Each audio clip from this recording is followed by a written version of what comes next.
doesn't matter who you vote for on the national level, you're always going to get Netanyahu as a president.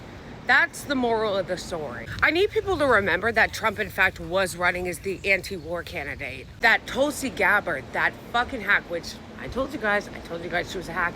I told you guys she was a fraud. I told you she was a liar. Been saying it for years. She gets up there and is like, I'm anti-war. If you elect Trump and an anti-war cabinet, we'll prevent World War III. We'll prevent war with Iran.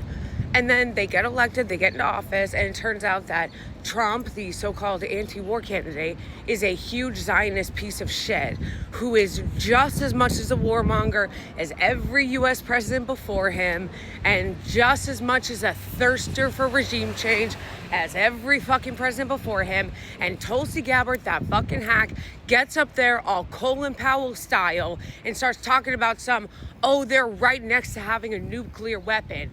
Who believes that? Who believes that? So you're telling me for the last 45 years, you've been saying that they were this close to getting a nuclear weapon. Then in March, you said that they weren't. And now 5 minutes later, you're saying, oh no, it's actually weeks away. What changed? What changed? You know what changed? Israel said, listen, Iran is weak. This is the time to do regime change. Netanyahu literally said that. Iran is weakened right now. This is the time to do regime change. That's all that changed. A poll just came out that said 80% of Americans do not want to go to war with Iran. 80%. But we don't live in a democracy. As I was saying, it doesn't matter who you vote for. At the end of the day, they are always going to do what is best for Israel.